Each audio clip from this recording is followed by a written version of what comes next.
The Emmys again and again and again, her smile brighter than the stars all around her. The HBO movie Temple Grandin won 7 Emmys, and that woman is Temple. Born in 1947 in Boston, Temple Grandin's mother had no idea why her daughter wasn't talking, wasn't smiling, wasn't hugging.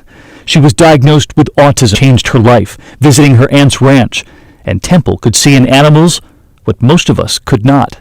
Lots of choices. He's looking at you. So you can see all around without moving his head. So how do you know where he's looking? His ears. He points his ears where he's looking. See? He's looking at you. Oh, I just love that scene with the horse's ears. One of the things that helped me in my work with animals is I'm a visual thinker. The movie did a fantastic job of showing how my mind works visually. There's a scene in there where a whole bunch of shoes come up all in rapid succession. My mind's like Google for images. Temple would go to college and then graduate school for animal science, championing the way animals are treated in this country. And in doing so, became a champion for the autistic children who would follow. And when the movie won top honors this week, a hug for the producer from the little girl who once couldn't do it. Oh, absolutely. I was hugging everybody that night. Temple, Mother, stand up, please. Please. You're right out there. Please stand up.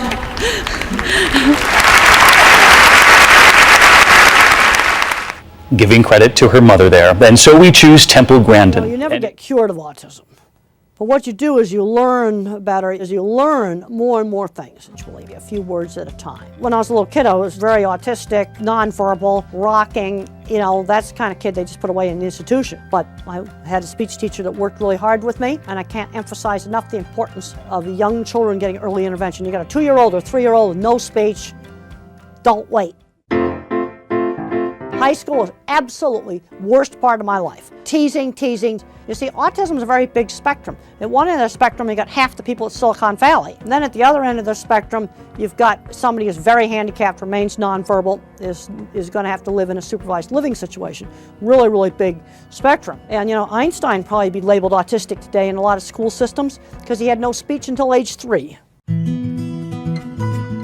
I'm interested in seeing something that makes real change.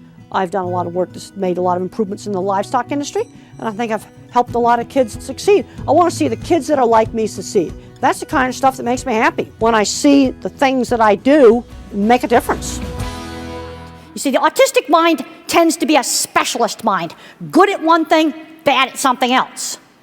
And where I was bad was algebra. And I was never allowed to take geometry or trig. Gigantic mistake. I'm finding a lot of kids that need to skip algebra, go right to geometry and trig. Now, another kind of mind is the pattern thinker, more abstract. These are your engineers, your computer programmers. The world is going to need all of the different kinds of minds to work together. We've got to work on developing all these different kinds of minds.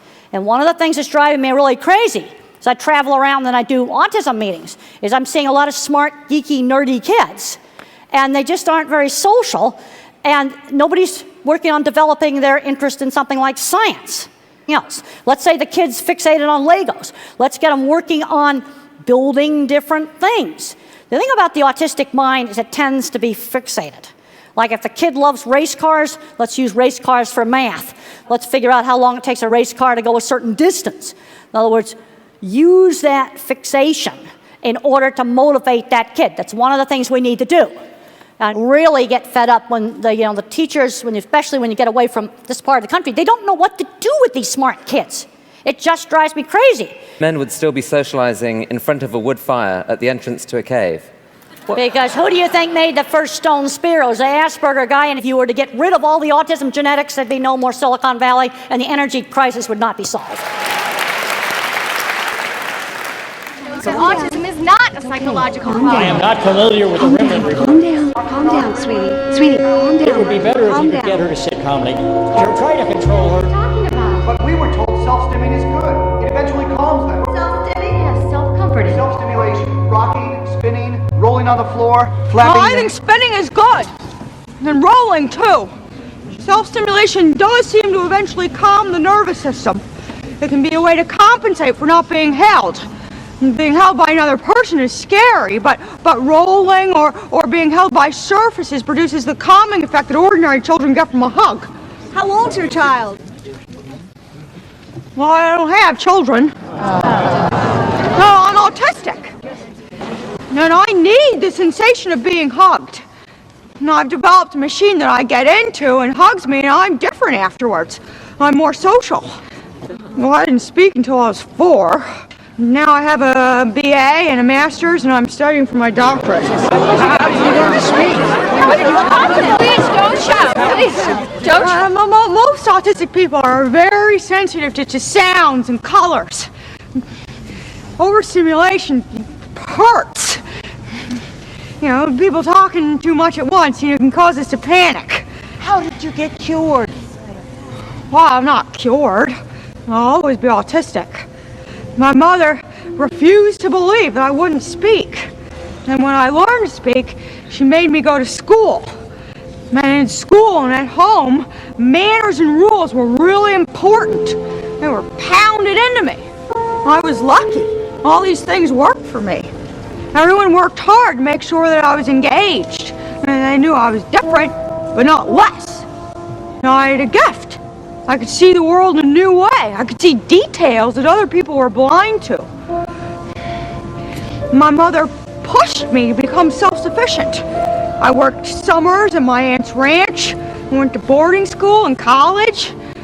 Those things were uncomfortable for me at first, but they helped me to open doors to new worlds. Excuse me, please, but we want to hear everything.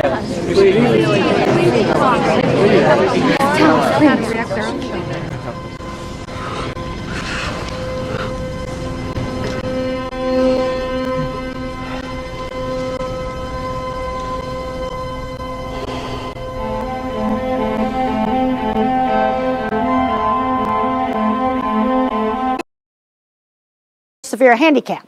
Because one of the big problems we've got with the autism spectrum is it's so huge. At one end, you've got a lot of people, probably people like Tesla, who invented the power plant. You've got a lot of people in Silicon Valley. There's a lot of them that are live. I don't talk about live ones. I'm only going to talk about the dead ones when I show their pictures. You know who all the live ones are.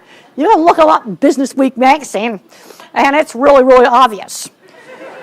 But you get a little bit of, you get the creative people. Well, I put his picture up here, but I promised that I would only talk about dead ones and stuff I could dig off of publicly available things like a very popular book that's out now.